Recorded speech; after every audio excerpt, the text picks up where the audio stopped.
Hindi ako aalis dito dahil sa inutos mo lang. Ito ba? Gusto ko! Sige, magbibigyan kita! Kaya sa'yo! Buhay na ang nag-iinis! Kung alam mong kasalanan mo, sabihin mo yun sa amin.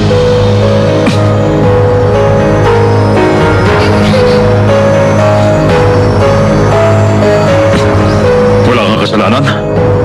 Papa! Kasalanan po namin! Huwag ka na magpapalap. Magpapaluhin ka, tumakbo ka. Doon ka naman magaling, di ba? Pag pinairal mo uli yung katigasan ng ulo mo, umanda ka sa akin. Hindi na sumasakit ang mga binti ko. At kahit na dumudugo, hindi na masakit. Hindi ko alam kung anong dahilan. Pero, pakiramdam ko, nililipad ako sa kabilang dulo ng kalangitan.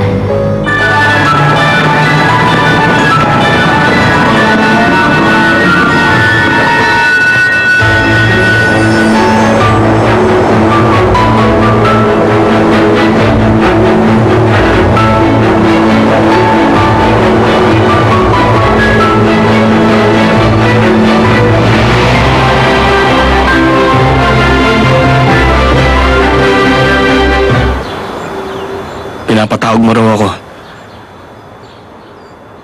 Okay na ba ang binti mo? Yung suot mo, hindi ba sumasagi sa sugat? Yung babaeng kasama mo kahapon sa ilog. Sino yun? Ano? Ayoko magtanong ng paulit-ulit. Kaya imbis na magtanong ka, sumagot ka na lang sa tanong. Sino yung babaeng kaharutan mo dun sa ilog?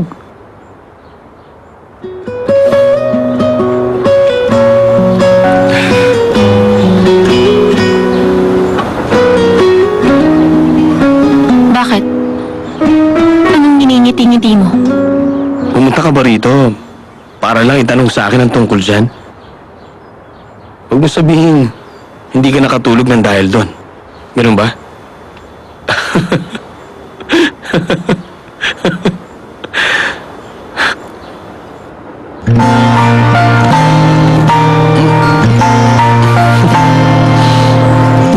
Can't sleep tonight 'cause you're on my mind. I guess I'm in love once again. Case Halika. 'cause that's what you are. You Ayoko rin paulit-ulit ang ginagawa ko, kaya halika na rito. I'll take this chance for another romance in my life. Mahirapan ka talaga niyan.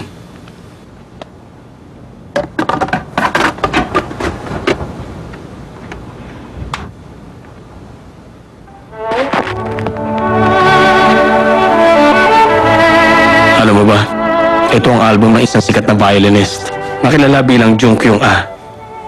Ito ang paborito kong plaka niya. Alam mo kung ilang taon na siya nung nirecord niya ang pyesa ni Tchaikovsky para sa violin? Ang mga yan naman ang susunod na paborito kong album. Yan naman, yan ang pinakapaborito ko. Ang artist na si Song Sang-gi. Wala na yata makakatulad pa sa kanya.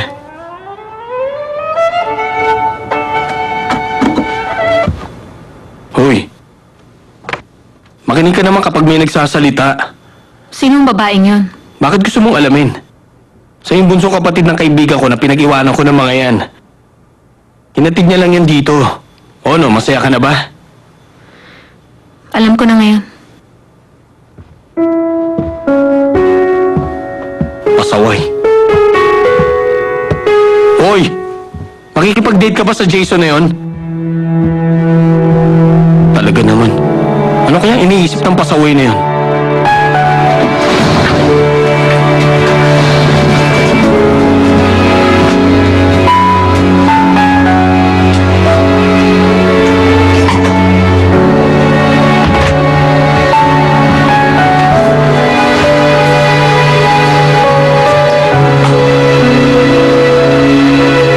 Magpanggap ka na lang.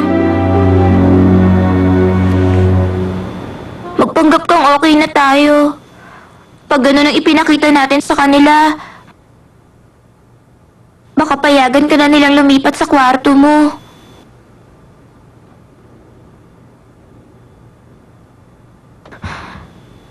Kapag may kumakausap sa'yo, pwede ba sagutin mo naman?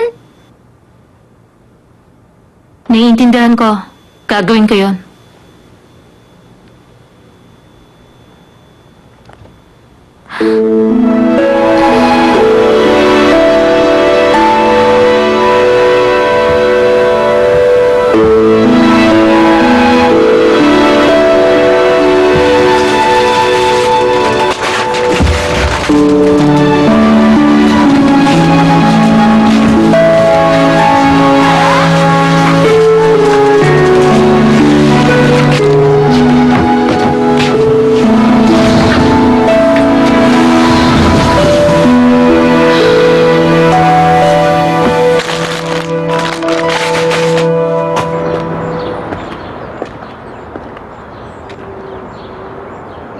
Babalik ko kami agad.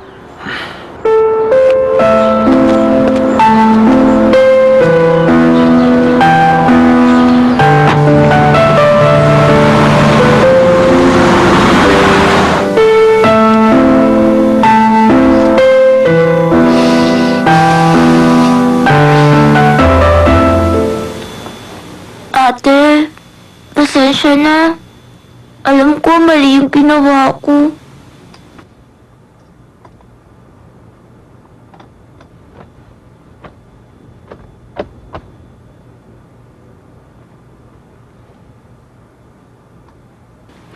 Hindi.